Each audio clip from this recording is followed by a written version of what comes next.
Bien, buenos días. Gracias por asistir al arranque del semestre del ciclo de conferencias del Centro de Estudios China-México. Como estamos estrenando año, tenemos mucha información que se nos ha venido generando, que no acumulando, ¿sí?, en el centro. Entonces, el primero es justamente que hoy estamos iniciando el ciclo de conferencias que los de casa ya saben que dura todo el semestre, cada 15 días. Entonces, si quieren el programa, se meten a la página del Cechimex y ahí bajan el programa completo. Vamos a tener además, les estoy anunciando, un taller sobre la relación México-China, desempeño y propuestas para 2016-2018, que va a ser toda la mañana del lunes 15, lunes próximo, ¿sí?, con la participación de ponentes chinos, mexicanos, de distintas instituciones, como desde luego la UNAM, el ITAM, el CIDE, y dependencias gubernamentales como la Secretaría de Relaciones Exteriores, etcétera. Entonces, están cordialmente invitados, el acceso es libre desde luego, pero sí les pedimos que se registren para que tengamos un orden en esa mañana. Entonces, el registro es, otra vez se meten a nuestra página y ahí está indicada la vía para registrarse. También les comento que tenemos ahora la convocatoria, eso es para los que están terminando la licenciatura, para que hagan su servicio social con nosotros en el Cechimex. La información, además de estar en la página del centro, ahí tenemos unos volantes en donde está toda la información. Y también les estoy anunciando que salió el último número de los cuadernos del Cechimex, la retórica de la interdependencia entre China y la Unión Europea, algunas tendencias para el siglo XXI. También se puede bajar de la página, ya lo saben. Entonces, corran, que no se les acumule, porque pronto va a salir el siguiente y entonces ya tienen que tener este listo. Bien, esta mañana vamos a tener una discusión muy interesante a cargo de dos connotados profesores del posgrado en Economía de la UNAM. Nuestro invitado especial, el doctor Leonel Corona Treviño, máximo especialista en ciencia y tecnología, coordinador del área del mismo tema en el posgrado de Economía y desde luego autor de un sinnúmero de libros y artículos y desde luego reconocido internacionalmente por su trabajo en esta área. Y por el otro lado está el doctor Enrique Dussel, a quien conocen todos, coordinador del Cechimex, y para quien no necesita hacer más presentaciones. La mecánica, para sobre todo el doctor Leonel Corona, les proponemos, es una exposición entre ambos, que sume unos 45-50 minutos, para que después demos pie a la participación del auditorio. Sin más, pues, les agradezco su presencia. Doctor Leonel Corona, muchas gracias. Muy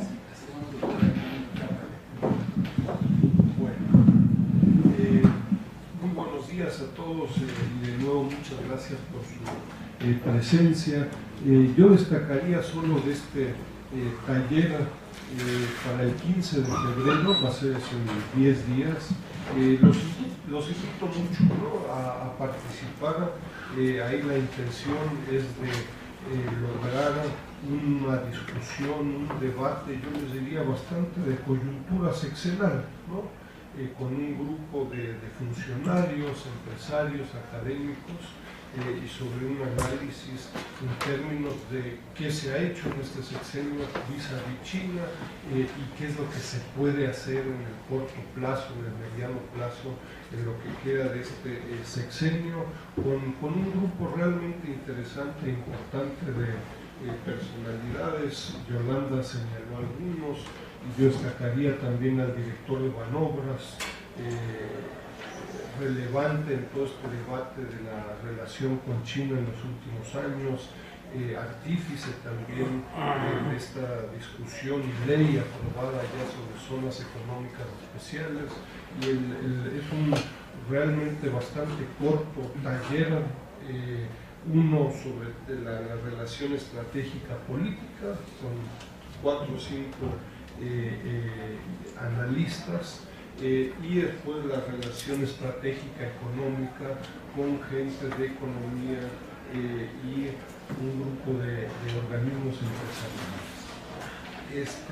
Sobre la presentación del libro de Dita Ernst, me gustaría simplemente señalar o hacer un par de...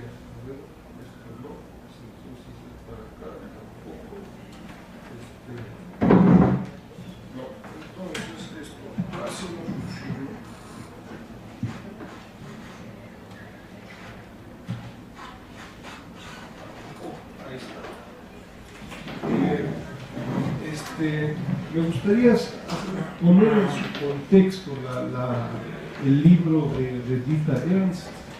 Haré enseguida algunos comentarios sobre el propio autor, pero me gustaría iniciar con el esfuerzo de esta cátedra extraordinaria.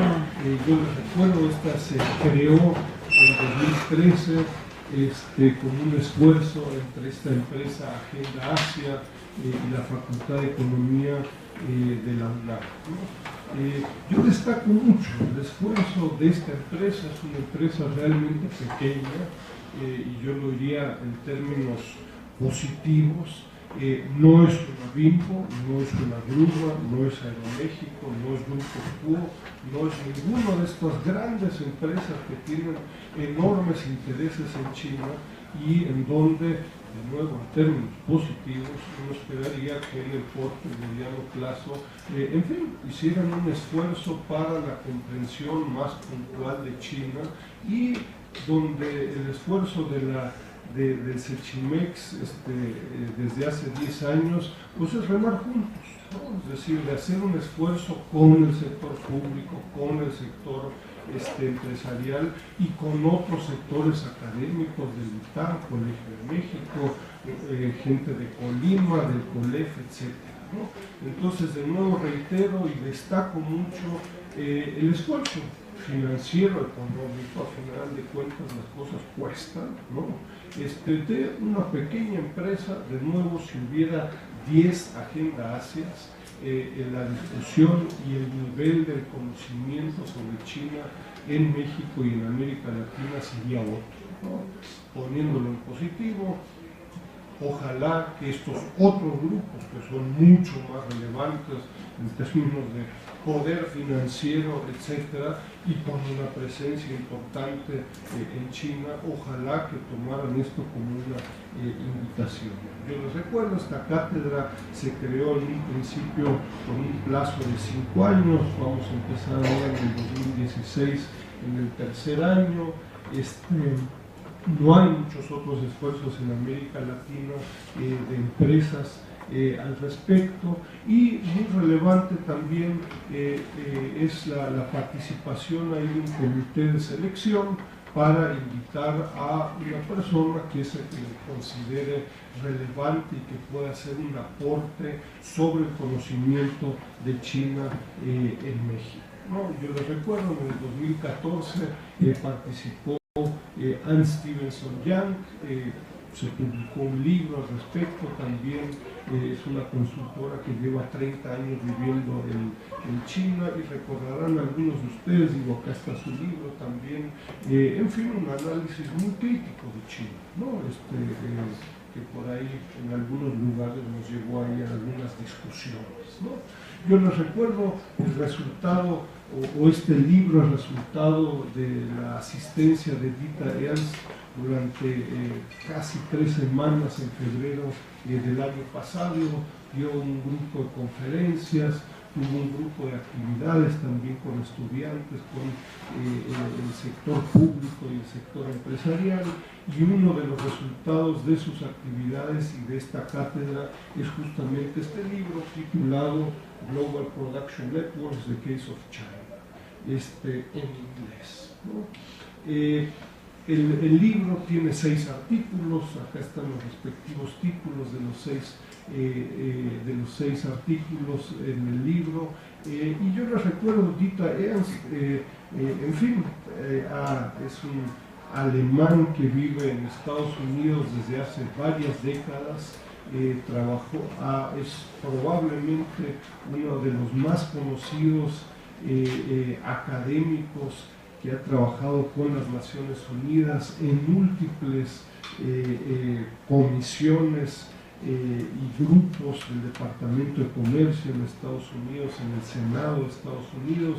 Estuvo alrededor de 15 años en el GRI, en la Universidad de Berkeley, y actualmente hace unos 15, 20 años está en Honolulu, en Hawái. Es probablemente uno de los mayores conocedores sobre el tema de telecomunicaciones, semiconductores en Asia y particularmente en China, con un esfuerzo empírico importante. Tiene todo un grupo de colaboradores en diversos lugares con atención y especialización en esta temática y en procesos y productos muy específicos, ¿no? Entonces, esta fue la razón por la cual se lo invitó.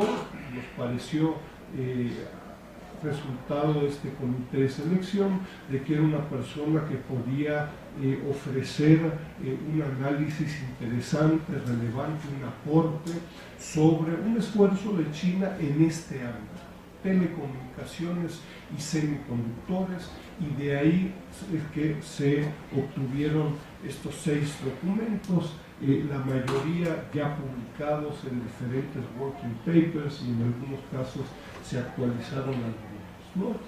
Algunos temas que yo quisiera destacar del documento.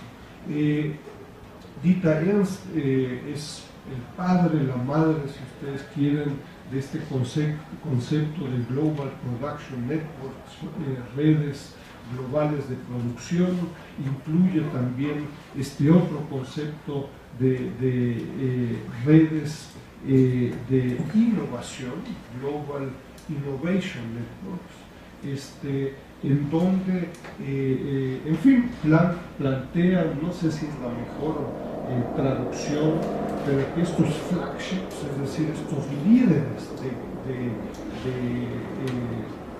de estas redes globales de producción, estas marcas, no creo que sea la mejor traducción, en fin, juegan un papel crítico en términos de estándares, en términos de patentes, y que es fundamental particularmente para la electrónica, telecomunicaciones, semiconductores, comprender los procesos, las particularidades de estas empresas que dictan de nuevo estándares, patentes y todo un proceso de producción e innovación particular, ¿no? Hay un grupo de conceptos adicionales, le dedica bastante espacio al concepto de conocimiento, partiendo de su experiencia empírica y particular. El tema de la transferencia y mecanismos de transferencia del conocimiento es un tema relevante, y recordarán algunos, hizo toda una conferencia sobre el concepto de una nueva geografía del conocimiento con base en las últimas décadas, ¿no? Me parece que surgen de este debate y discusión un grupo de temas adicionales que no son de su interés explícito, pero que están implícitos en su publicación y en su análisis. Todo un debate sobre productos versus procesos, es decir, puede haber productos de alta tecnología, léase semiconductores, léase laptops, léase etcétera, pero con procesos realmente bastante primitivos, ¿no? Y por el contrario, ¿no? Uno puede imaginarse productos aparentemente de baja tecnología con procesos muy sofisticados, ¿no? Es decir, zapatos con procesos de alta tecnología desde una perspectiva de procesos. Eso implica que en buena parte de la economía consideramos siempre a productos de media, baja, alta tecnología, y desde esta perspectiva esto me parece que es insuficiente, ¿no? No hay, desgraciadamente, un debate explícito. Me parece que ahí nosotros tenemos que contribuir a un debate explícito entre los planteamientos de Dieter Ernst con este concepto de redes de producción global, Global Production Networks, y todo un enfoque, planteamiento en las ciencias sociales, probablemente más conocido, particularmente de Gary Gerefi, pero un grupo de autores que acá señalo también con este concepto de los encadenamientos mercantiles globales, ¿no? Me parece que hay muchísimas coincidencias, ¿no? De nuevo, desde trincheras empíricas diferentes, ¿no? Gerefi parte más bien del análisis de la cadena de hilo textil confección, particularmente, en parte también algo de la cadena autopartes automotriz con otros colegas. La trinchera empírica, si ustedes quieren, de Dieter Ernst es más bien la de telecomunicaciones, semiconductores, etc. Vincular estos autores y además con el debate de competitividad sistémica, de endogeneidad territorial, etcétera, me parece interesante, ¿no? Para el caso de la industria de semiconductores, en fin, en el libro Ernst hace todo un análisis sobre las condiciones a nivel de políticas económicas, de estrategias, a nivel de empresas, de resultados que lleva a cabo y que ha llevado a cabo China en las últimas décadas. Una de sus conclusiones es que todavía China, en términos de semiconductores, no está a nivel de Estados Unidos y de Japón, todavía está en un segundo nivel. Retomaré el tema en un momento. Es espectacular la complejidad del sector estrictamente de semiconductores en términos de procesos y productos. Yo los invito a revisar varios de los capítulos al respecto. Claramente por parte de China hay una estrategia de largo plazo y, como pongo acá, nacional y nacionalista, ¿no? Es decir, con la explícita intención de apoyar a empresas de capital y de propiedad china, ¿no? Y no de otras nacionalidades. Esto lo analiza con detalle Dieter Ernst, lleva a discusiones y debates en la OMC, a tensiones con Estados Unidos, ¿no? Estás discriminando mis empresas, dirá China.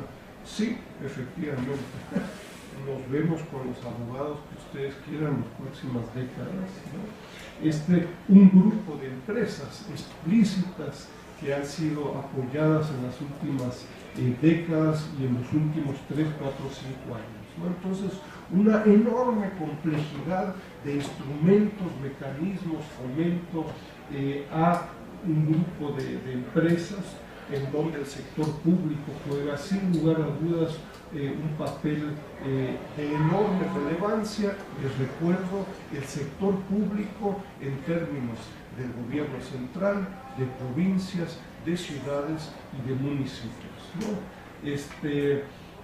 Interesante, y acá me parece que a debate el efectivo impacto que pueden tener licencias y los patentes y los estándares como un motor o factor de innovación, ¿no? De imposición también hacia un grupo de empresas, de nuevo con el objetivo de generar empresas chinas en el área de semiconductores. Un tema, un debate me parece relevante.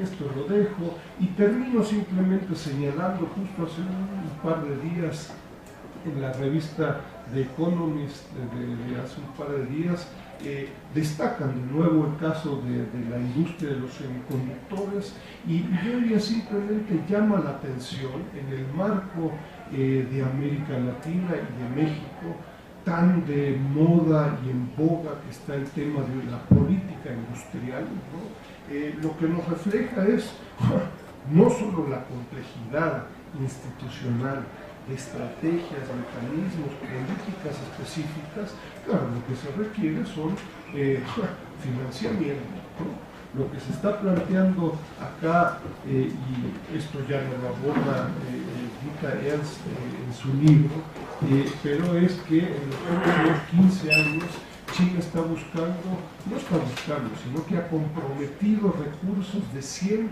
a 150 mil millones de dólares estrictamente para la industria de semiconductores, con el objetivo de lograr un proceso de escalamiento y muy concretamente de sustitución de importaciones, donde el objetivo en el mediano plazo, 10 años, es producir el 70% de los semiconductores que hoy en día China está importando, ¿no? Es decir, en la actualidad está, según el Economist, China está importando la gran mayoría de los semiconductores que requiere, de iPhones, Lenovo, PCs, laptops, mainframes, etc.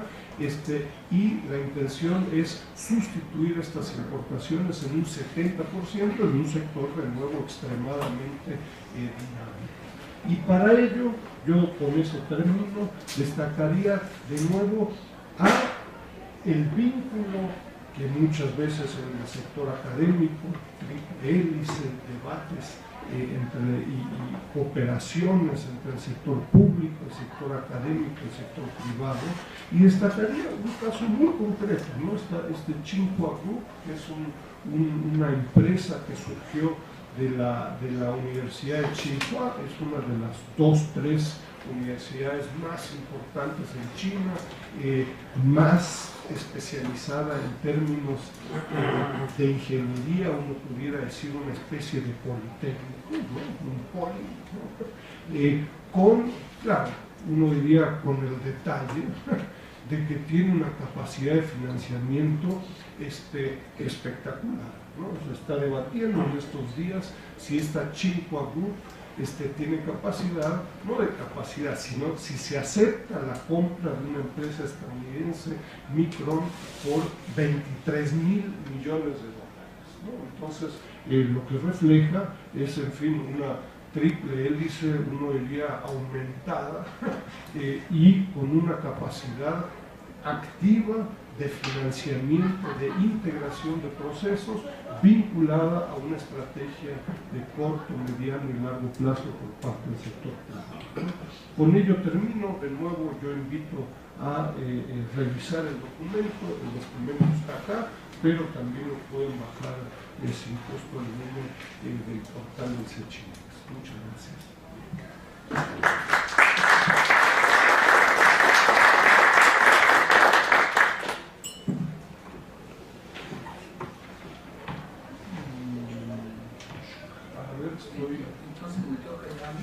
¿Quieres que te ayude o quieres que lo...? ¿Sí? Creo que lo más fácil es que...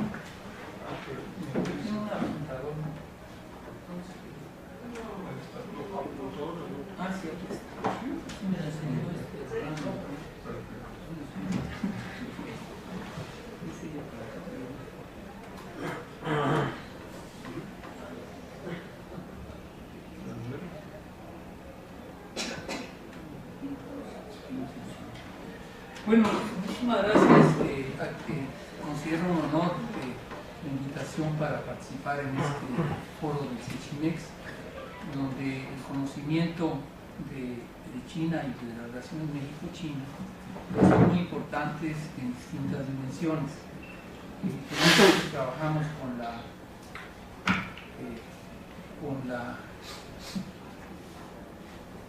la economía, pero el CECHIMEX pues, se distingue por tener varias dimensiones y análisis, y eso va a ser un grupo interdisciplinario muy importante. Los puntos que me solicitó el doctor Enrique Dussel, y agradezco también a Yolanda Trápaga la presentación que me ha hecho, la invitación, es primero ver el aspecto de los conceptos que utiliza Peter Ernst, y en segundo lugar cómo lo relaciona con el conocimiento, la innovación, la estandarización y otros conceptos como las llegadas tardías o late commerce, como él lo llama, y la comparación que hace permanentemente entre China y Estados Unidos y también sus relaciones cada vez más intensas. Bueno, primero los conceptos, como ya lo mencionó el doctor Doucet, es esta aportación de la Global Production Network, o sea, ahí está subrayando las redes, ¿verdad?, con network, y el aspecto productivo y su nivel global, ¿no? O sea, distintos países y distintas instituciones. Mientras que Gerefi, como también lo mencionó el doctor Doucet, se finca más su concepto de Global Commodity Chain. Primero hay un cambio, ¿verdad?, de concepto de network a cadena, y habría que discutir un poco esto, pero bueno, solamente tendríamos poco tiempo para hacerlo. Y la parte de commodity, que podríamos traducir como mercancía, aunque no es exactamente lo mismo, ¿no? A veces inclusive tenemos que utilizar el inglés commodity para referirnos a esto. Entonces hay una diferencia básica en el nombre, en el término. Como dice Doucet, hay muchas coincidencias. Bueno, la parte de coincidencias es un fenómeno global que se trata de estudiar. Sin embargo, pienso que ambos, y después lo vamos a subrayar con sus contenidos, ambos carecen de una adecuada teoría del valor, y por lo tanto el referirse a mercancías o referirse a la producción, que al final de cuentas ellos realmente lo que están subrayando no es ni uno ni lo otro, sino las relaciones entre estos distintos elementos en un proceso productivo global y el proceso de valorización que esto implica. Entonces, aquí en este caso, ¿ya funcionó? Bueno, yo tengo uno ahí, pero tomaría tiempo. Entonces, la parte esta del valor es una carencia que los deja en un análisis más de una perplejidad ante la complejidad, ¿no? Ustedes saben que la UNAM también ha tomado este terreno y acaba de construir, no sé si ya lo inauguraron, el nuevo rector, ya está construido y están los grupos de trabajo, el Centro de Investigación sobre la Complejidad. Alguna vez conversé con un funcionario con ASIC, me preguntaba qué opinaba, le dije, pues mire, si se hace de la complejidad, había que hacerle de la simplicidad. Era para que se pudieran, realmente muchos fenómenos se estudian con ambos aspectos, inclusive los aspectos globales también, y complejos también se estudian de forma simple, pues se trata de entenderlos. Y aquí la parte común entre el network y el chain no es que Gerefi desconozca las redes y Dieter las cadenas, pues estudia encadenamientos, como mencionó Doucet, y sin embargo se tiene que buscar los elementos más dominantes en esas redes y no se pierde uno. Por ejemplo, en una red importante es buscar su centralidad, y hay muchas metodologías para buscarlos, entonces se buscan estos elementos centrales, y ambos en ese aspecto, pues esos trabajos empíricos atienden hacia ello. Entonces nos hace una aportación más reciente, que es esto de Global Innovations Network, ¿no? Bueno, el fenómeno ya tiene tiempo y hay muchos trabajos que lo han analizado. Entonces, bueno, es como una especie de deducción de su concepto de Global Production Network, puesto que las redes de innovación existen desde hace bastante tiempo. Simplemente, como mencionó Doucet, la IEEE pues ya tiene desde los años 90, entonces ya tiene bastante tiempo, y lo que otra vez importa son esas relaciones institucionales que se hacen más amplias con los otros componentes de la innovación que son los centros de investigación, las mismas empresas que desarrollan tecnologías y la participación del gobierno. Bueno, estos conceptos los lleva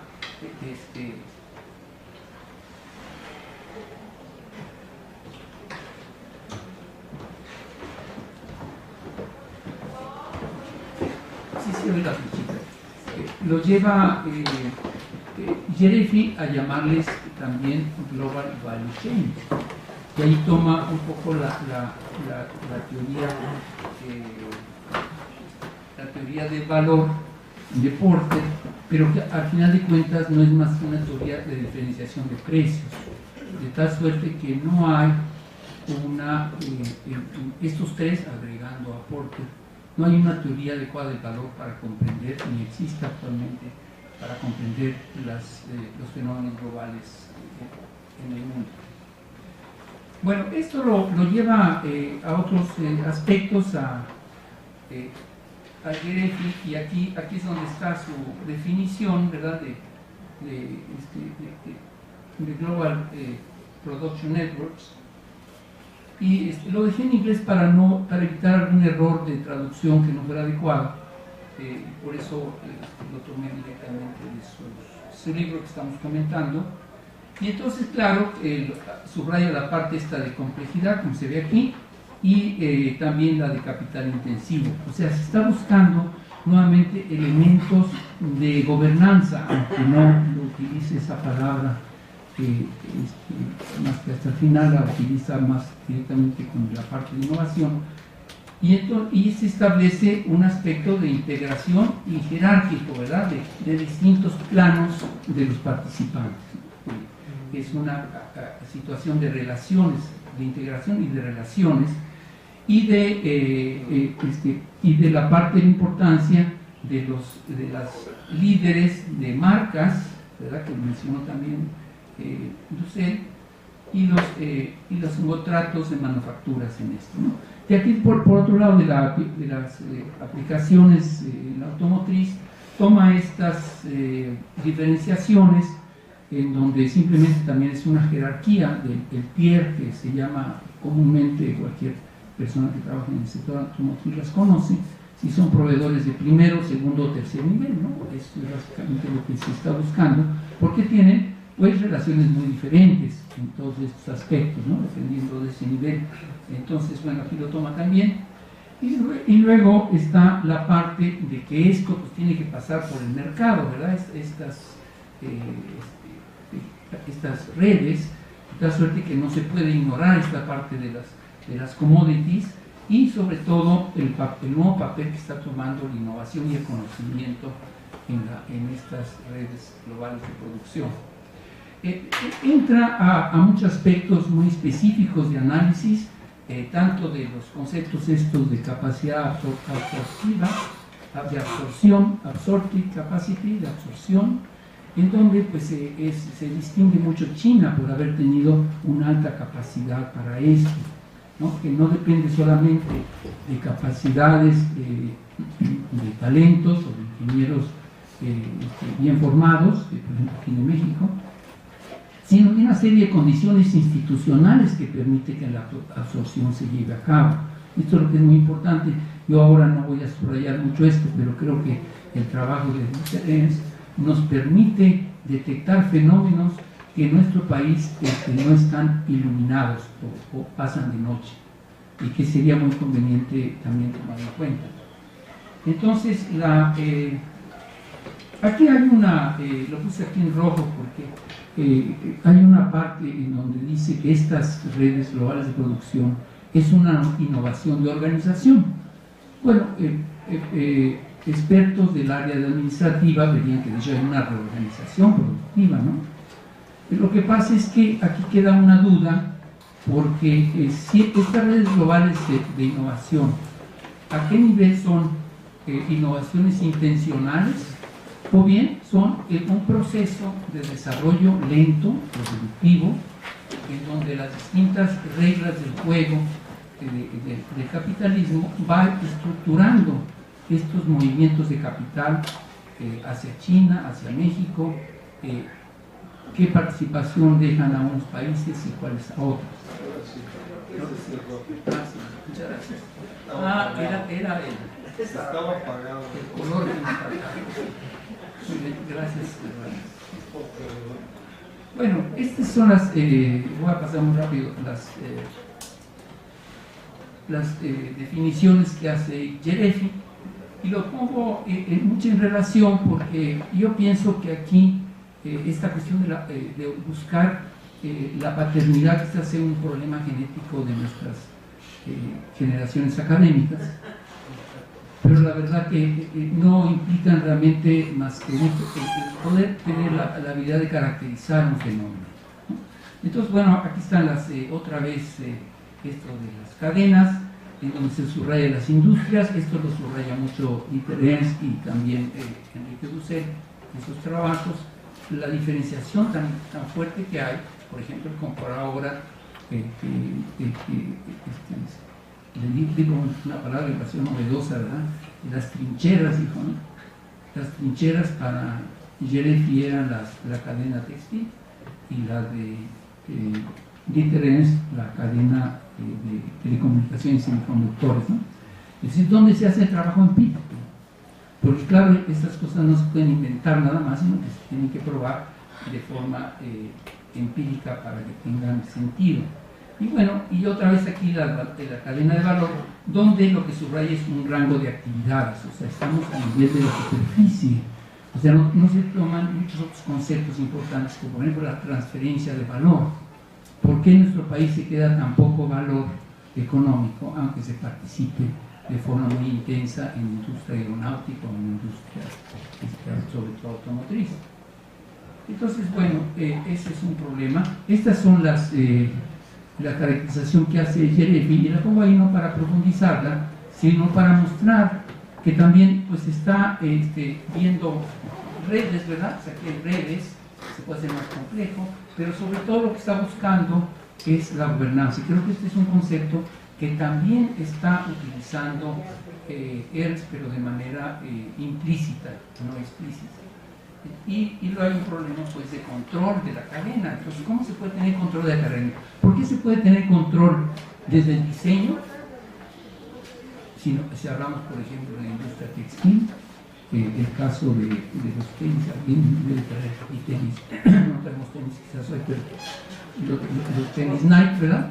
Que se controla la cadena a partir del diseño, ¿no? Innovación en el diseño. ¿Y por qué en otro campo, en la industria automotriz, se controla la cadena a partir del ensamble? ¿Verdad? Se controla la cadena, se implica también el diseño. Entonces, estos cambios son importantes a tomar en cuenta para ese concepto. Estos son los conceptos que subraya básicamente, y en la parte de conocimiento de interés, que lo mencionó de manera explícita Enrique, que es la innovación, las patentes y los estándares, ¿no?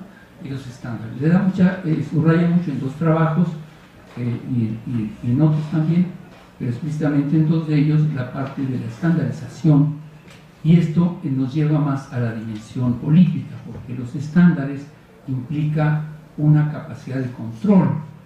Al final de cuentas tendría que desarrollarse, no lo ha hecho Yerefi, alguno de ustedes lo puede hacer, como los estándares son parte también de ese control de la producción y control sobre todo de la captación de valor. Entonces tiene mucha importancia, es poco estudiado en nuestro país.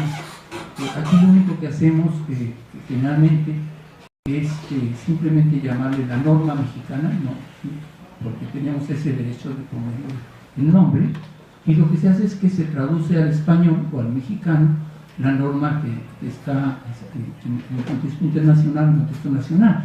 Entonces, sin embargo, aquí el caso de China es interesante porque ellos están planteando, y cosa que en México se plantea poco, aunque si hay algún trabajo al respecto, el plantear las normas sobre todo para las capacidades endógenas o las capacidades indígenas, ¿no?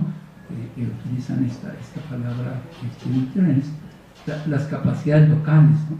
Las capacidades locales, es posible generar normas, pero no se tiene este sentido del empoderamiento que tiene para llevarse a cabo. Porque, por ejemplo, cosas que conocemos, ¿no? Porque los consumimos. ¿Por qué, por ejemplo, ha tomado más importancia la piña de Hawái que la piña mexicana?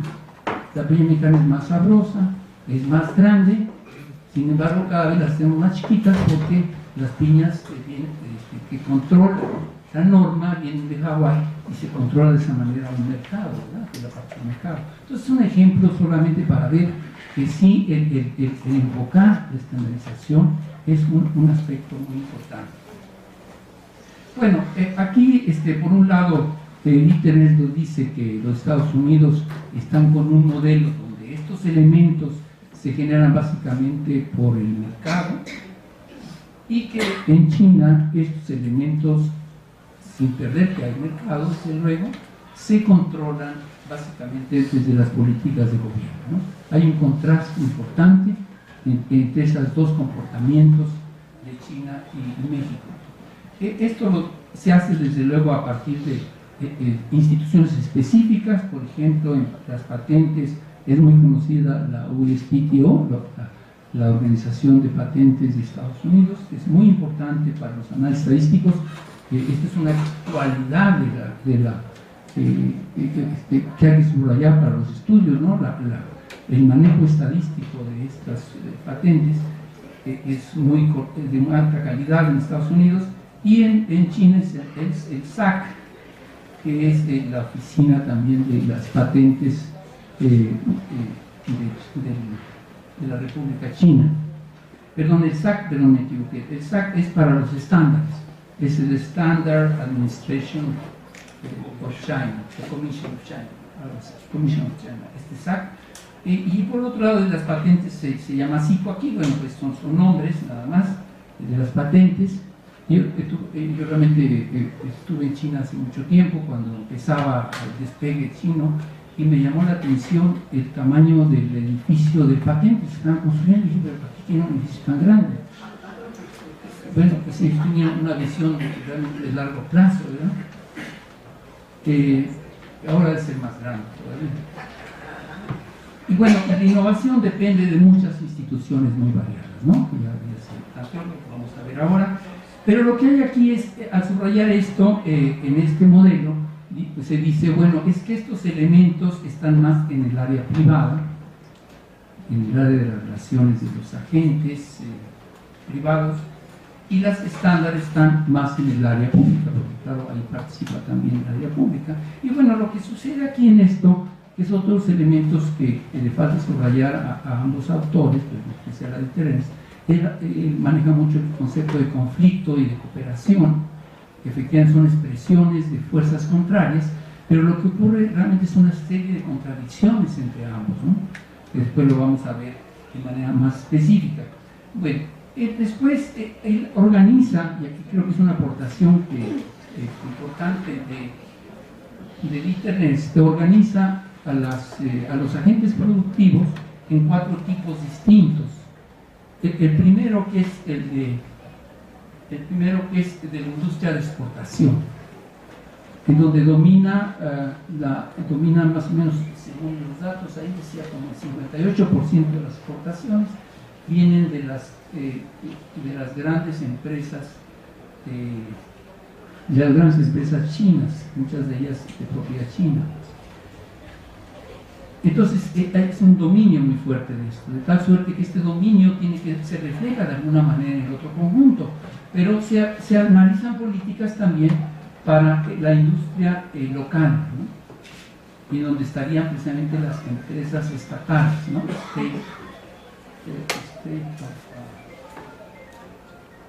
Own Enterprise, ¿no? Ahí tengo abajo y luego están los copycats, ¿no? Así le puso tal cual Internet, que son los imitadores o los copiadores. Pero sí podemos observar que hay contradicciones entre esos 3 grupos, porque a los copycats lo que quieren es que las patentes sean libres, ¿no? Que no les estorben las patentes o saltarse esos requisitos. Y sigue habiendo pues una buena parte, no tengo el dato de cuánto, en China, en los que estas empresas son importantes. Mientras que las que están relacionadas con la exportación, pues les interesa más las líneas las patentes internacionales. Entonces hay esa contradicción y ponen en cuarto grupo, y esto ya forma parte de las políticas de la República Popular China, que es las empresas relacionadas con el ministerio, que también, como en Estados Unidos, le llaman de defensa, ¿no? Entonces, esos tienen sus propias orientaciones para cada uno de estos elementos, para la innovación, para las patentes y para los estándares. Desde luego que hay interacción entre ellos. Pienso que los tres primeros deberían ser considerados en el caso de México. Bueno, una cuestión nada más de ubicación. Creo que es necesario diferenciar bien que cuando hablamos de patentes nos referimos a invenciones, y cuando hablamos de innovación y sobre todo de su difusión nos referimos a los estándares. Entonces están en planos bastante diferentes. Y bueno, hay relación entre esos. Luego, la otra parte es este concepto de los... ¿cómo lo traducirías tú? Late commerce, ¿cómo lo traduces? Late commerce. Los que llegaron tarde. Aquí hay algunos que llegaron tarde. ¿No? Pero algunos tienen más capacidad de absorción que los que llegamos antes, ¿no? Eso se puede compensar. Entonces, ¿por qué es lo que dice el e-commerce? De hecho, no para clasificar a varios países, sino para ubicar a China, ¿no? Para ubicar a China. Realmente su desarrollo es muy reciente, pues estamos hablando de 3 décadas, ¿no? Un despegue de una década, es muy reciente su desarrollo. Pero bueno, uno se preguntaría por qué no se utilizan otros conceptos, como los emergentes, que se utilizan mucho, o es emergente o no es, o bien semi-industrializados, que están más también en la literatura. Bueno, aquí los elementos del conocimiento que analiza Dieter es desde luego la propiedad intelectual, las capacidades y los intangibles, ¿no? Que son muy importantes y cada vez son más importantes.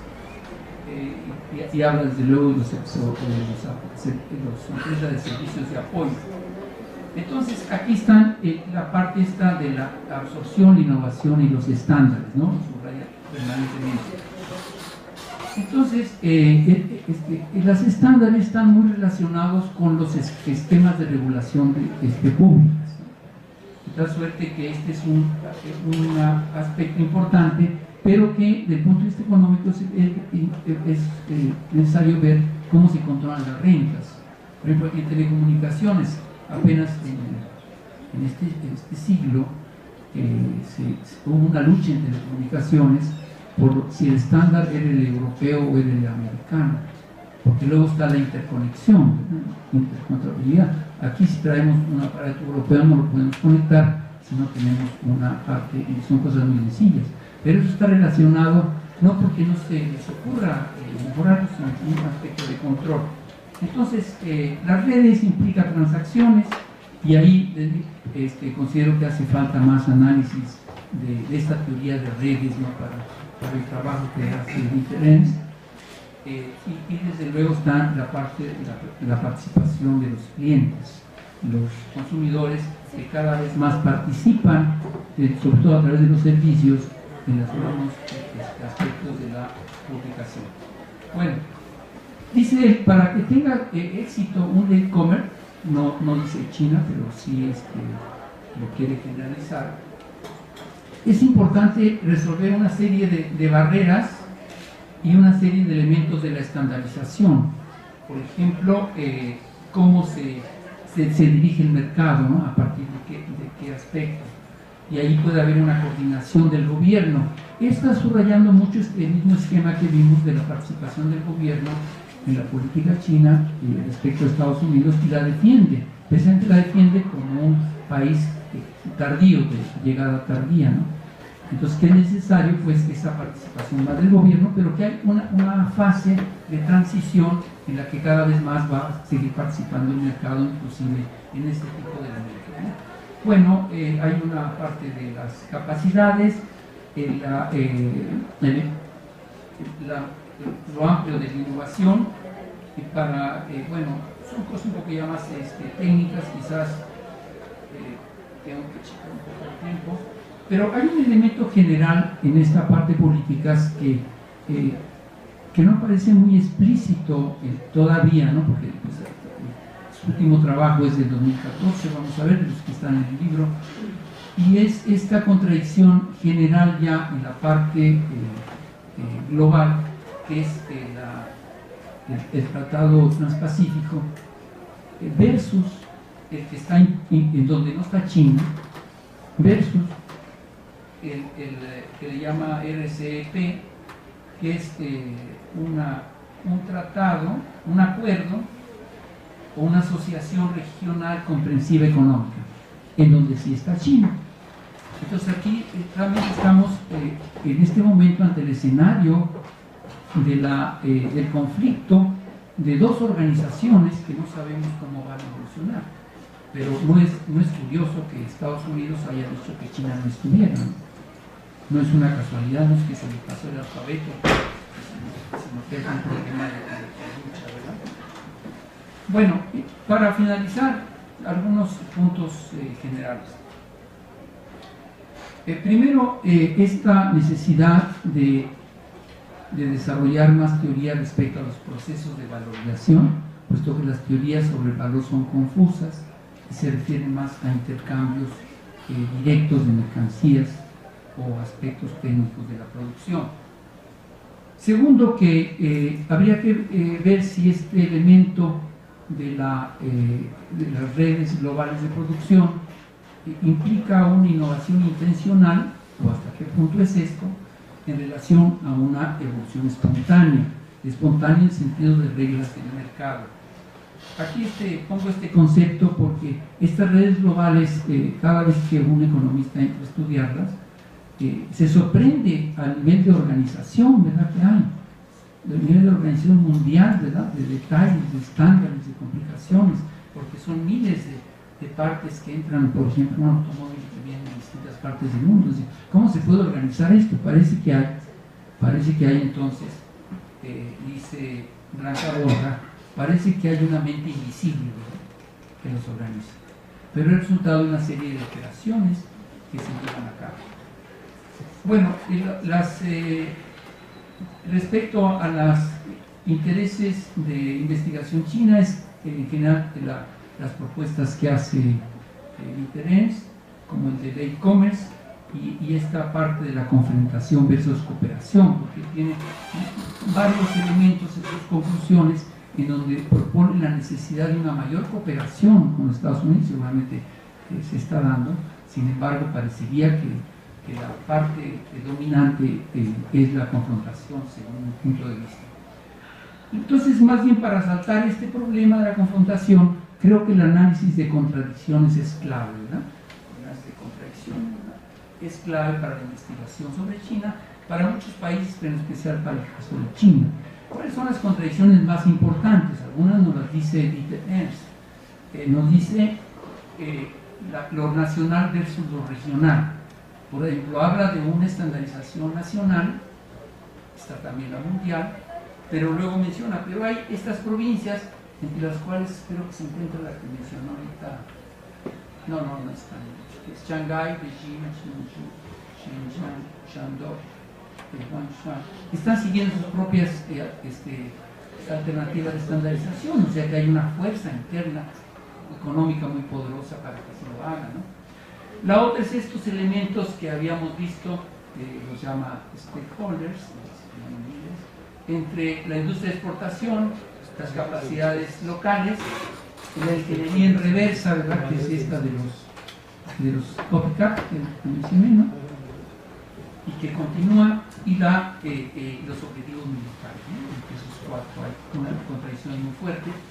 Y por último, el más general y el más difícil de predecir cómo va a evolucionar es el control político de un partido que se llama comunista con un modelo económico capitalista, ¿no?, el más general, que tendrá que evolucionar y que tendrá que estallar y cambiar, ¿verdad?, de alguna forma.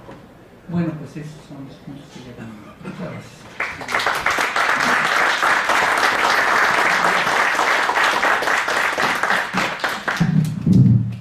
Muchas gracias. Bien, vamos a dar la palabra. Les pido que alcen la mano y el mecanismo que vamos a utilizar es un grupo de preguntas y por favor se identifican y señalan para quién es la pregunta, desde luego, para que después se haga la respuesta por parte de los ponentes y si es necesario hacemos una nueva ronda. Entonces, por favor, María Teresa Rodríguez, del Instituto de Investigaciones Económicas. Es para Enrique una pregunta específica para China. China entra a la integración productiva de Asia del Este por invitación de otros miembros, digamos de manera natural, en la segunda mitad de la década de los 90. Y entra en un nivel todavía muy bajo de tecnología, entonces entra como ensamblador, como plataforma de exportación, y de ahí parte el mito que tenemos hasta la fecha de que China nos invade. Es Asia del Este, entonces, quien nos invade. Pero en todo caso, al mismo tiempo que cumple su papel de plataforma de exportación, China va avanzando, a ver si la palabra la utilizo correctamente, en las cadenas de valor. Es decir, va avanzando en su nivel tecnológico. Y ahora, por lo que vi en tu presentación, ya está pensando en sustitución de importaciones, los semiconductores. Ya no está pensando en producir para cumplir con este esquema de integración productiva y exportar al exterior, sino ya para sustituir exportaciones. Realmente China ya está dando ese paso de pasar de ser solamente plataforma de exportación para todo tipo de productos con tecnología de Japón, mano de obra de Malasia, etcétera, a ya está él produciendo tecnología, y de repente habrá que buscar otro país o otra región o una parte de China que ya cumpla el papel que cumplía China en los 90. Esa es la pregunta y comentario.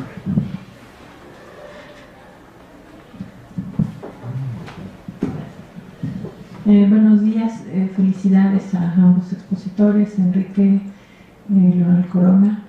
Mi pregunta, comentario.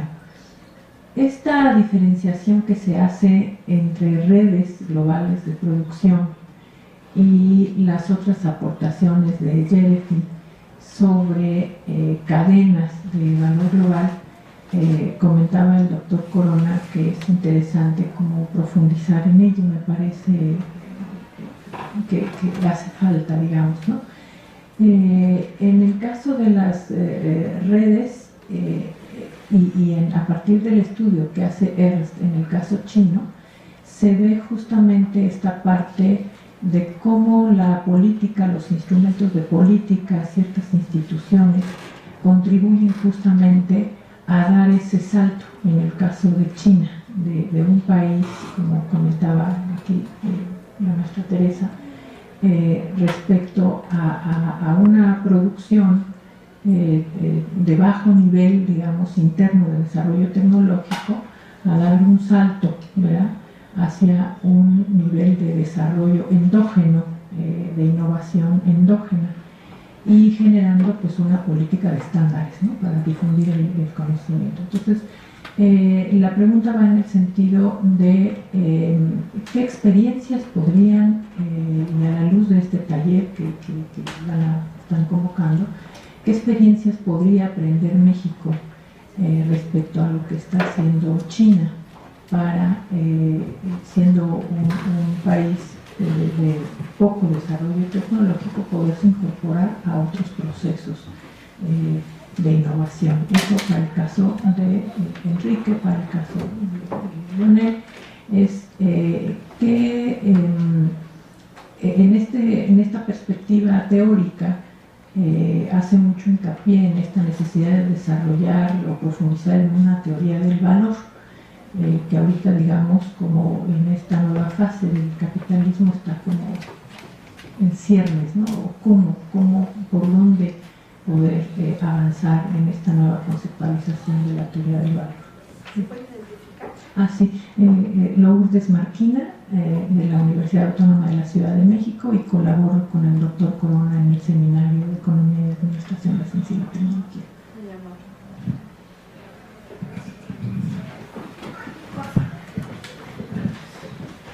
Hola, mi nombre es Jorge Escandón, soy de la Facultad de Economía.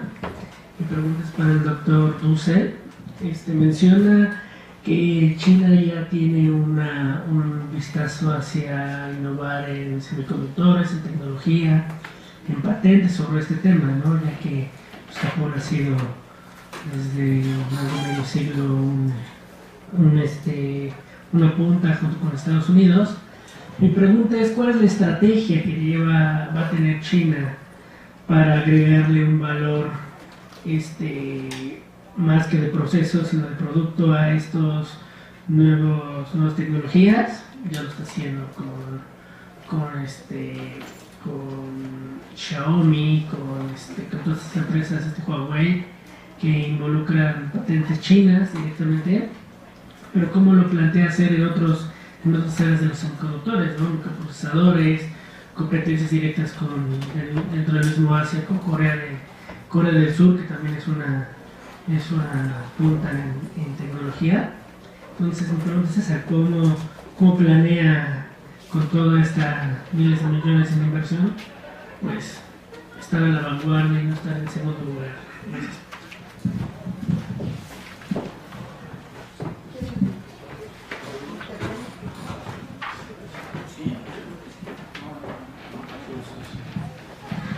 Muchas gracias de nuevo. No estamos acá con el autor, no nos ha alcanzado el presupuesto para traerlo a Hawái para estar acá con nosotros, entonces digo, no, o por lo menos yo no quisiera ni defender ni hacer ahí referencia al propio Dita, ¿no?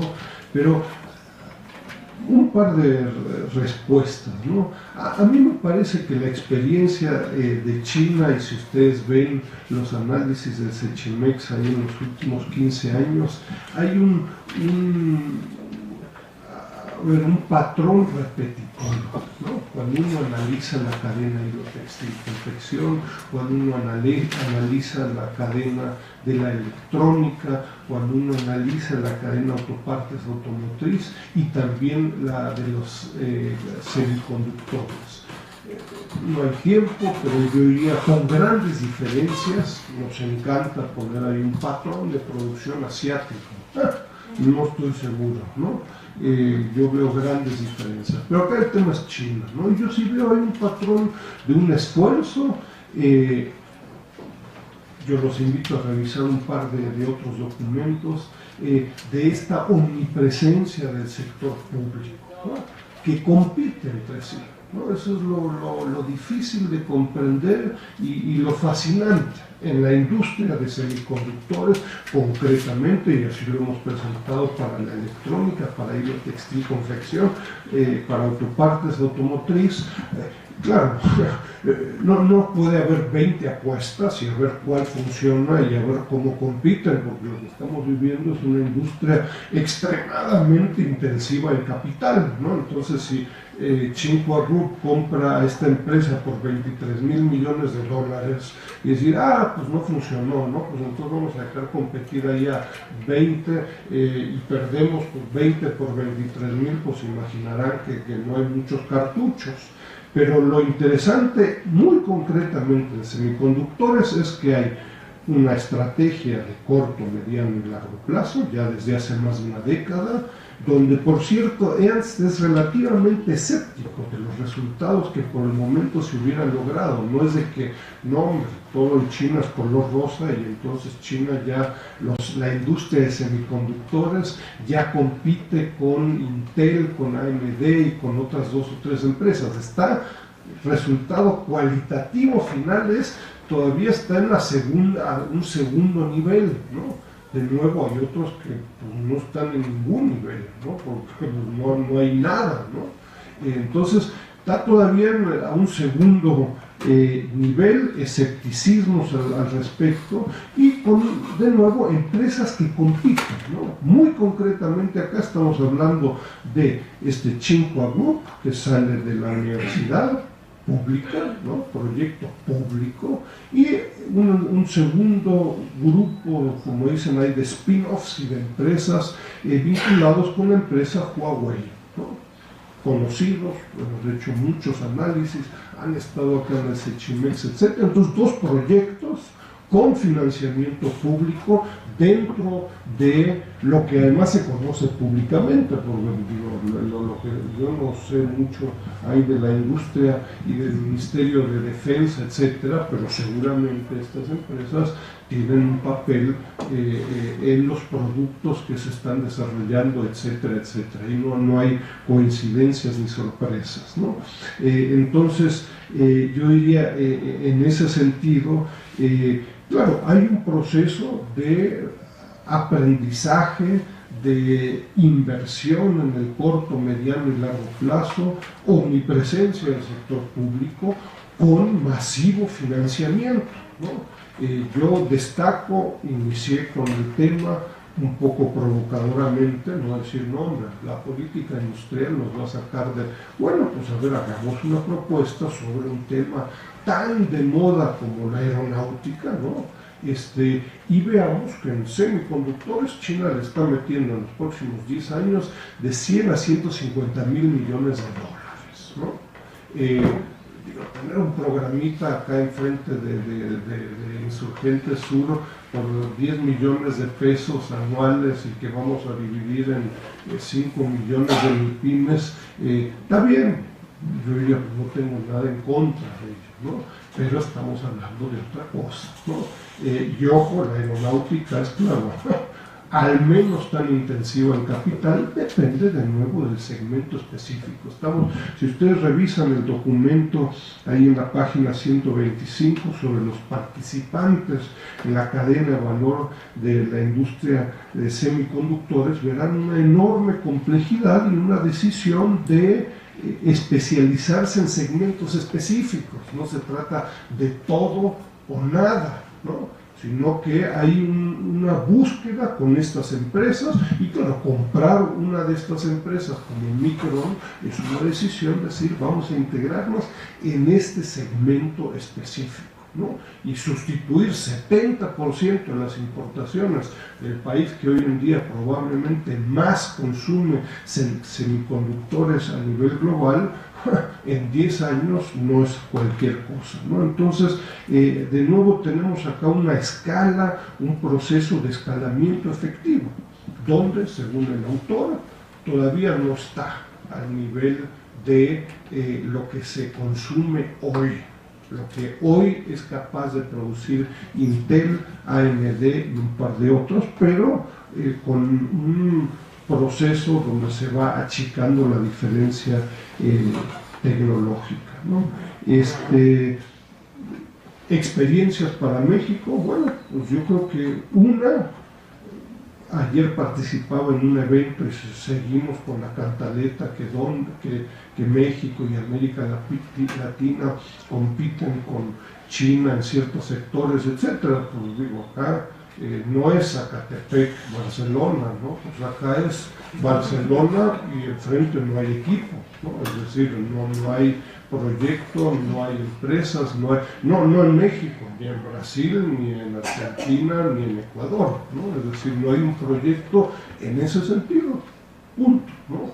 Pudiera decir uno, también hacía énfasis en el tema de normas, regulaciones, políticas de competencia. Uno pudiera imaginarse, de pronto uno dice, híjole, pues no, que la sustitución de importaciones pues es una mala palabra, porque acá tenemos la mala palabra clara, duro y a la cabeza. Queremos sustituir 70% de lo que importamos, ¿no? Pues, ¿quién no entendió, no? Digo, más claro que el agua, ¿no? Entonces, me parece que es, en fin, no es una receta, ¿no? Pero yo diría, es prácticamente una amenaza, ¿no? A ver, ¿quieres realmente ¿no? PRI, PRD, PAN y muchos otros, hablar de una política industrial en serio, pues tómatela en serio, ¿no? Acá lo que están haciendo es esto, ¿no? Y tenemos casos de otras cadenas de valor. La otra es repartida, hay 10 pesos por empresa y bueno, está bien, ¿no? Pero un proyecto requiere entonces, yo diría, en fin, requiere de un marco temporal, requiere de financiamiento, requiere de un marco regulatorio. No lo ves, ¿no? Es más fácil decir, no, pues la industria aeronáutica nos va a sacar de pobres y pues por ahí abren una planta, pues nos fue muy bien, híjoles, ¿qué creen? Que cerraron todo y se fueron, ¿no? En fin, estamos más bien, dependemos de decisiones de terceros y acá lo que estamos siendo testigos o a lo que nos invita Dieter Ernst es ver un late-comer, ¿no? Un país tardío, ¿no? Que está con un enorme esfuerzo financiero, organizacional, a nivel micro, con universidades, con el sector público, haciendo un esfuerzo de cerrar esta brecha sin ninguna receta. Es decir, oye, ¿eso va a funcionar? No, puede ser que en 10 años se convierta eso en un escándalo y uno diga, se los dije, ¿no? Gastaron ahí 150.000 millones de dólares y sirvió para poco. Puede ser, ¿no? Pero en términos de amenazas, lo digo en términos de los retos que esto significa si uno se lo quiere tomar en serio, ¿no? Entonces, en fin, yo diría en términos positivos, es una invitación, es decir, para un sector, ¿no? Uno pudiera buscar hacer algo parecido para otros sectores. Gracias. Bueno,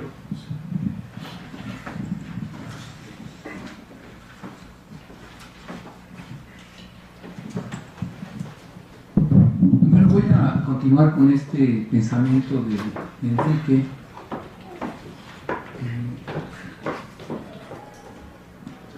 Respecto a esto del patrón, ¿verdad?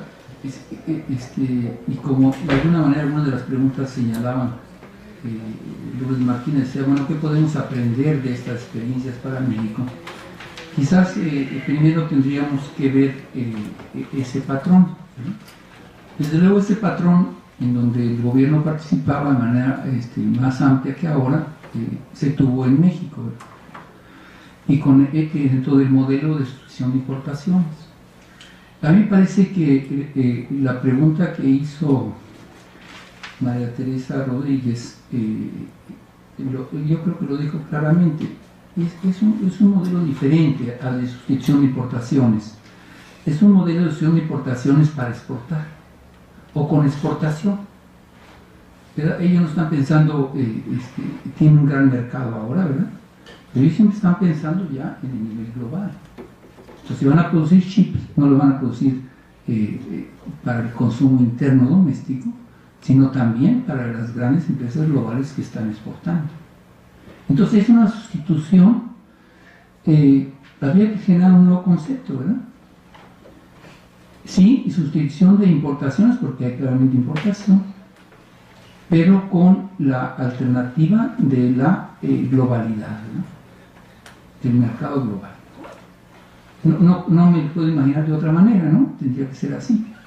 Sobre todo hablando de estos productos estratégicos. El otro elemento de ese patrón en nuestro país es más que un aspecto de tamaño de recursos, es más bien un problema cultural. Yo cuando escucho a Peña Nieto, y como tuve la oportunidad de hacer un trabajo de historia de la tecnología en México, me recuerda lo que hizo Porfirio Díaz.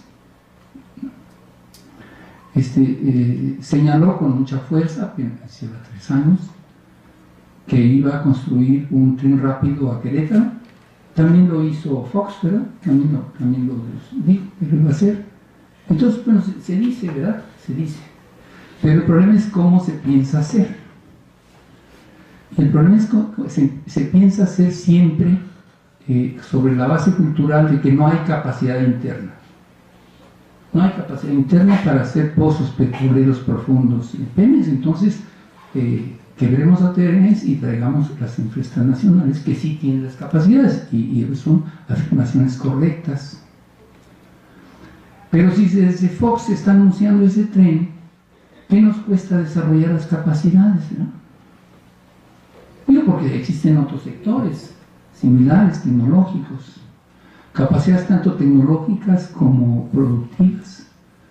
Entonces, claro, ahí se le cebó el cohete, ¿verdad? Y ya se dejó de hablar del tren rápido de Querétaro, a pesar de que desde Salinas, estamos hablando aquí ya de los 80s, construyó instalación de infraestructura para un tren rápido. Si ¿por qué en tantos años no se puede construir la capacidad? Es un problema cultural, y también habría que agregar otra palabra, con sed de corrupción. ¿Por qué? Porque se gana mucho dinero muy rápidamente, ¿verdad? El dinero lo ponen otros, nos dan participación. ¿Para qué preocuparnos con las capacidades, no? Si la gente lo que quiere nada más es moverse rápido a Querétaro o hacia el norte. Entonces hay un problema cultural de que no existe esta endogeneidad en el conjunto de las inversiones de nuestro país. Y esto es un solo ejemplo, pero hay muchos, ¿no? En que se sigue haciendo todo pensándolo en las capacidades externas para que nos resuelvan nuestros problemas internos. Entonces, ese es un patrón general, y que tendría que, desde luego, el sector público participar, porque coparticipa siempre en estas decisiones de esa manera. El otro elemento que quisiera ver es esta cuestión de cómo ir hacia el futuro, que es un problema más complicado. Entonces, lo que se está planteando hacia el futuro son escenarios elaborados por la Organización Europea de Patentes, y de veras que nos pone luego inmediatamente en problemas que están aquí, ¿verdad? ¿Qué es eso de tener patentes que duren 20 años, ¿no? Cuando el conocimiento está caminando a unas velocidades tremendas y se hacen obsoletos. Las mismas empresas lo saben, ¿verdad? Entonces ahí inclusive los tiempos ya están obsoletos, las reglas están obsoletas, las reglas. Este es un estudio, ahí está en 2007, ¿verdad? En donde se plantean estos nuevos escenarios, y claro, lo que cuando se ponen las patentes, pues inmediatamente aparece un elemento de distintos jugadores en el mundo, y cuál puede tomar más fuerza para esos cambios, ¿no? Un escenario que de todo es poder de decidir. Entonces, cuando se plantea de los 150,000 millones, pues se hizo una cantidad en 10 años, ¿dices? Sí, pero en 10 años. Bueno, es un periodo largo. Pero, por ejemplo, la deuda mexicana externa es de 165,000 millones de dólares, entonces realmente es una cantidad muy excepcional. Pero es muy probable, porque si es a 10 años es mucho tiempo, es muy probable que esta revolución del conocimiento cambie, como dice ahí la paradoja del conocimiento, está cambiando la naturaleza misma del conocimiento. Está primero revolucionando todas las ciencias, ¿verdad? La misma ciencia económica tendrá que revolucionar con los cambios que ya están dando. Entonces, 10 años es mucho tiempo en el que a lo mejor los semiconductores no va a ser elemento ya central del procesamiento de información. Digo, es mucho tiempo para este sector, ¿verdad? Para otros es distinto. Entonces, posiblemente, si lo plantean así, bueno, tendrán que revisarlo, ¿verdad? Porque si hay una cuestión de cambios muy rápidos, en este caso, y entonces lo que siempre tendría que trabajarse, este tipo de políticas, pero hay problemas desgraciadamente históricos, de raíz, de patrón, como tú mencionas, que tendrían que buscarse y tenerse más conciencia. Pero por otro lado, estos cambios que ya, de futuro, que ya están muchos presentes, ¿verdad? Muchos presentes en toda la parte de nuestro pensamiento, y que bueno, daría para un seminario sobre esta parte prospectiva. Pero bueno, quería mencionar esos dos puntos.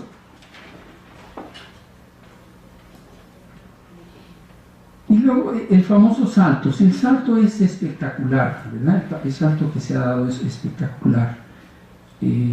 Pero yo creo que detrás de eso siempre ha estado esta parte pragmática, o sea, dejemos los valores fuera y actuemos de forma pragmática, porque los cambios son muy rápidos y les ha resultado pues a los chinos, ¿no? Esa forma pragmática que han estado desarrollando y que lo subraya también Dieter Ernst. Pero ¿cómo debería darse un salto en nuestro país, ¿no? Tomando el ejemplo de otros países y el ejemplo en particular de China.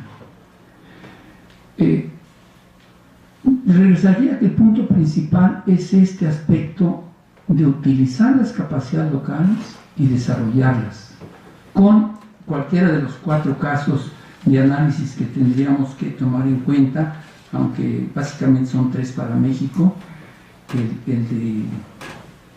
El del grupo de las exportaciones. México es un país con una plataforma importante de exportación, pero con una endogeneidad muy pequeña, sobre todo en el sector automotriz, y mucho más pequeña en el sector aeronáutico, ¿verdad? Mucho más pequeña. Entonces ahí se da el caso de los ejemplos que dio Dieter, es Dieter Ernst y es Enrique Dussel, ¿verdad? Se todos iniciales. Entonces, de que pues hay productos de alta tecnología con procesos manuales, ¿no? Una vez visité aquí una empresa donde había puras mujeres que hacían, lo único que hacían eran embobinados muy pequeños, estaban en el norte de la ciudad, muy pequeños, y solamente las mujeres lo podían hacer, porque no se les rompía el hilo tan pequeño de cobre que había. ¿Y a dónde iban sus productos? Era una maquiladora, iban a la NASA, ¿no? A los productos de alta tecnología. Entonces sí, hay muchos casos así, ¿verdad? Y también los inversos, ¿no? De alta tecnología, procesamiento y productos de baja contenido tecnológico. Pero bueno, esas combinaciones se están dando y a partir de estos elementos, creo que nuestro país está en condiciones de dar un salto. Y curiosamente ese salto se daría como se dio en China por elementos negativos, ¿verdad? O sea, un estancamiento de la economía muy fuerte, ¿no? México está en un estancamiento económico.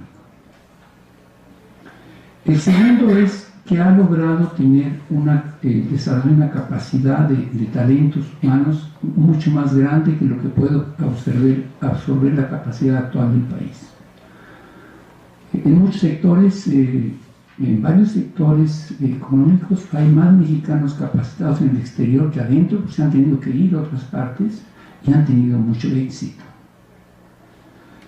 Y el elemento que hace falta aquí es de que esta nueva Secretaría de Cultura entienda que tiene más funciones que solamente las artes, y que debería de generar una cultura del emprendimiento en donde estas dos capacidades que están ahí, ¿verdad? Y que se dio, por ejemplo, para el Silicon Valley. Silicon Valley es un resultado de una crisis también, de la crisis de la caída del muro de Berlín. Se da la crisis, Estados Unidos empieza a cerrar bases militares. Quedaron tantos ingenieros desempleados que tuvieron que hacer algo, ¿verdad? Porque tenían capacidad creativa. Y de ahí se generan todos los elementos institucionales del Silicon Valley. Entonces, hay esas condiciones en su país. Esperemos que tengamos la capacidad de impulsarlos. Gracias.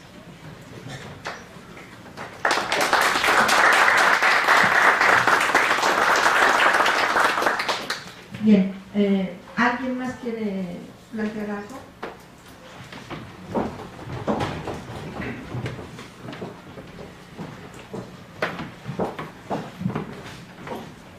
Sergio Martínez del Cechimex, pues muchas felicidades a ambos ponentes. Creo que es un tema muy importante.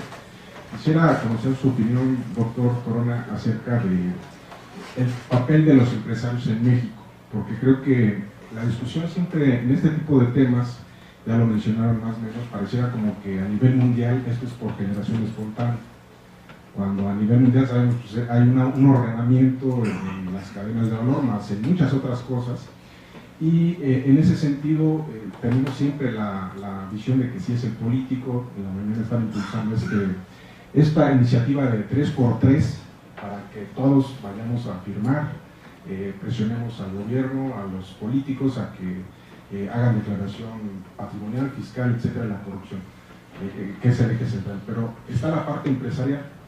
Tenemos el caso de Tajamar, que es un consorcio internacional, una corporación internacional que está devastando manglares, y así como estos hay muchos otros ejemplos de corporaciones que justamente van dictando y van marcando cómo se organiza la producción a nivel mundial. Entonces la pregunta es, bueno, ya se tocó el tema de los políticos, pero ¿qué hay del sector empresarial? O sea, ¿qué visión tienen? Sabemos nosotros que no somos al 100% expertos en el área empresarial, sabemos que son individuos, grupos, consorcios que van buscando ganancias de corto plazo, que no buscan invertir o reinvertir, y hay muchas historias acerca de cómo justamente los capitales, incluso los nacionales, los mandan para afuera, ¿no? Entonces, justamente por lo que mencionaba Enrique, está el INADEM y están muchos otros donde, pues, a mi parecer a veces se impulsan fantasías en términos de voy a poner un café internet, voy a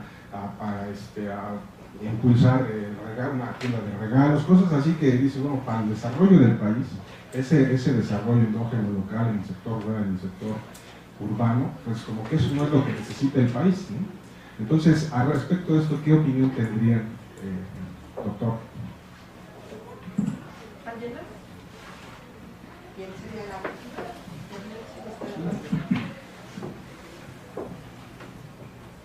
Bueno, la visión que puede tener un empresario es la de su medio ambiente institucional, ¿no? Entonces, hemos conocido en nuestro país, quizás la mayor parte de nosotros, cómo se pasó de un cierto nivel de distribución del ingreso más o menos adecuado, ¿no? Aunque la constante en nuestro país ha sido la concentración del ingreso, ¿no? Ha sido de México y de los países de América Latina.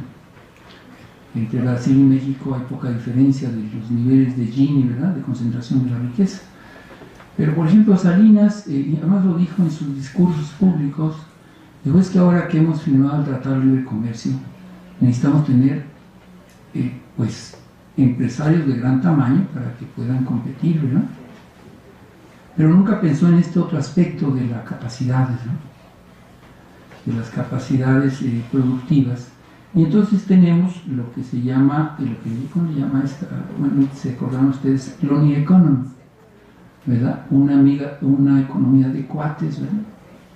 Pues entre los políticos, entre los empresarios son cuates, son amigos, ¿no?, los grandes. Y entonces se gana dinero muy fácilmente. Porque ¿cómo es posible generar el que ha sido en varios años el millonario más número 1 del mundo en tan poco tiempo? Ni sacándose la lotería lo hubiera hecho, ¿no? Pero si uno se revisa, ya hay algunas tesis aquí en economía que lo analizó, se ve como todo el inicio de la privatización de Telmex fue a partir de una serie de dádivas. Por ejemplo, no pagar impuestos durante un buen número de años, para que se pudiera generar un millonario de ese tamaño, ¿no? Entonces, mientras esta economía siga privando de esa manera, ¿no?, todos estos movimientos de transparencia, de participación más amplia, pues van a ser favorables a romper este esquema. La ley también de competencia pues funciona poco y se fue sobre las inversiones públicas, que es muy bueno hacerlo así, pero siempre sin ver las capacidades que se pierden, ¿verdad? Entonces también se pierden capacidades con la división de la Comisión Federal de Electricidad, y habría que ponderarse como una parte importante de las decisiones y cómo se compensa, ¿no?, esas capacidades que se pierden.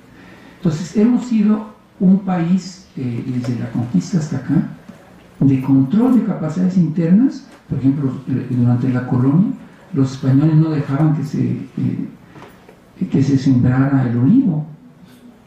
¿verdad? Es una barrera a desarrollar capacidades.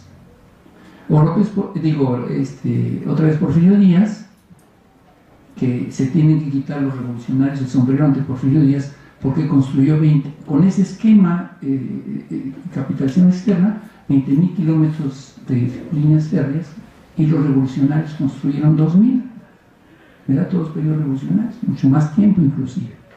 Entonces, ¿por qué se da esta situación? ¿No? Entonces, bueno, el libro de Carlos Fuentes es muy ilustrativo, ¿verdad? De cómo hubo una constante corrupción, ¿verdad? En el cambio de quitarle a los hacendados sus tierras y quedarse ellos con una buena parte, ¿no? Entonces hay muchas raíces de corrupción y en donde estaría esta economía de cuates, ¿verdad? Que tendríamos que romper, porque la visión del empresario no es más que la de buscar nichos donde se gane más y más fácilmente. Esa es la ley del capitalismo, ¿no? Y sucede aquí, sucede en Estados Unidos, sucede en China. China hay un buen número de millonarios ahora que también participan de una crony economy, ¿verdad? Pero además de esto, estas otras reglas, ¿no? Además son familiares que se han puesto millonarios muy fácilmente, aunque no tanto como el nuestro, ¿no? Realmente somos campeones. Ojalá, ¿cómo poder romper esto? Pues yo creo que estas son posibilidades como las que he mencionado ahora, pero el diagnóstico es importante para saber qué hacer, porque cambiarle la visión a un empresario pues va a ser muy difícil, ¿no? Además todo el dinero que actualmente se mueve en formas ilegales es tan fuerte, ¿no? Que también genera una obscuridad, ¿verdad? sobre el qué hacer, ¿no? Esos 10 millones que dice que para el sector aeronáutico pues es ridículo, ¿verdad? Es ridículo realmente, ¿no? Habría que pedirle a otros, ¿no? Que tienen bastante al respecto. Bueno, gracias por la pregunta. Un comentario nada más. Un comentario último sobre, en fin, qué se puede aprender, y de nuevo, no aprender, pero qué se puede reflexionar sobre esta experiencia china, y me parece que ahí el documento es un testigo, si ustedes quieren, un documento, una reflexión interesante, importante de una apuesta, ¿no? De una apuesta nacional de un país en el corto, mediano y largo plazo, ¿no? En términos de política industrial, de política educativa, financiamiento, política macro, de innovación, digo, no es solo de uno de estos aspectos, pero tampoco excluye a ninguno, ¿no? Se requieren múltiples perspectivas para cuál es el objetivo. El objetivo es lograr una industria de semiconductores china, ¿no? Yo creo que Dita Ernst, los que estuvieron en su grupo de conferencias, no es especialista en México, ni siquiera en América Latina, etc. Pero lo que emana el documento es una apuesta, ¿no? Un país que apuesta, yo diría un país en manos, digo, del Partido Comunista Chino, pero además en manos de ingenieros, ¿no? Ahí sería otra discusión. Yo diría, no hay ningún, ahora con Li Keqiang primero, ningún macroeconomista, ¿no? Que el modelo me dice que esto son ingenieros que, oye, pues si quiero construir un semiconductor, pues requiero A, B o C y D. Eso es en condiciones de mercado o no, la verdad, no me importa mucho, ¿no? Y la necesidad de una apuesta, ¿no? El país que no apuesta, pues no va a tener semiconductores nada más. Ojo, puede ser que como tú apuestas, pues mañana se van a reír todos de ti, ¿no? Es decir, gastaste tanto y mira, se lo robaron todo. Puede pasar, ¿no? Pero ojo, tenemos toda una industria de trenes rápidos, donde hubo una apuesta, y pregúntenle a Siemens, pues se lo piratearon de arriba para abajo, y hoy en día compite con Siemens en la Unión Europea, en cualquier otro lugar, en México, etcétera, etcétera. Entonces, la necesidad de una apuesta. ¿Qué significa una apuesta? Una apuesta significa, bueno, México 2030, no lo conozco, no existe, ¿no? Ojo, no se trata solo de tener ahí a los mejores consultores, ¿no? Y tener KPMG y quién sabe cuánto, sino que México 2030, ¿cómo tú te imaginas que México 2050 va a ser? Y decir, oye, pues sí, la industria aeronáutica, ahora, bueno, ¿cuánto le vas a dedicar? ¿Con quién? ¿Con qué proyectos? ¿No? Escuelas, universidades, la Ciudad de México, la Ciudad de Querétaro, ¿no? Implica una apuesta que puede no funcionar, ¿no? Pero me parece ahí en ese sentido que el libro de Gita Ernst es esta apuesta, ¿no? Donde la moneda está en el aire, ¿no? Y podrá convertirse este esfuerzo en un hazme reír, ¿no? Y dirá Agustín Carstens y muchos otros, Luis Videgaray, mira, ya ves, te dije que eso no funciona, ¿no? Claro, dirán otros, pues por eso estás como estás, ¿no? Digo, no conozco una apuesta, ¿no? Está bien, te sale barato, alguien dirá gratis, ¿no? Pero tienes un problema estructural serio, ¿no? Entonces, el libro, de nuevo, para invitarlos a revisarlo, yo creo que lo que refleja es una apuesta, no de color rosa, no es decir, oye, este es el nuevo manual azul, ¿no? Y esto es lo que hay que hacer para en una industria de semiconductores, ojalá, ¿no? De nuevo, es más bien escéptico. Están todavía a nivel en la segunda división, ¿no? Pero quieren continuar con una consistente apuesta. Lo veremos, ojalá, acá en 10 años y podremos platicar si esta apuesta ha efectivamente logrado cerrar las brechas, ¿no? Y estemos conscientes de que la apuesta, digo, si uno quiere ir a apostar, pues uno tiene que traer dinero, pues si no, mejor quédate en casa, ¿no? Es decir, hay una empresa, Tsinghua Group, ¿no? Que sale de los 23 mil millones de dólares, ¿no? Digo, la UNAM tiene un presupuesto de 3.500 millones de dólares, y esta empresa es una empresita de la universidad con esta capacidad, ¿no? Esas son las dimensiones para jugar con el Barcelona y el Real Madrid, ¿no? Si no, mejor quédate en la casa, ¿no? Pues sí, ¿no? La otra es quédate en la casa y no compres, en fin, ¿no? Muchas gracias.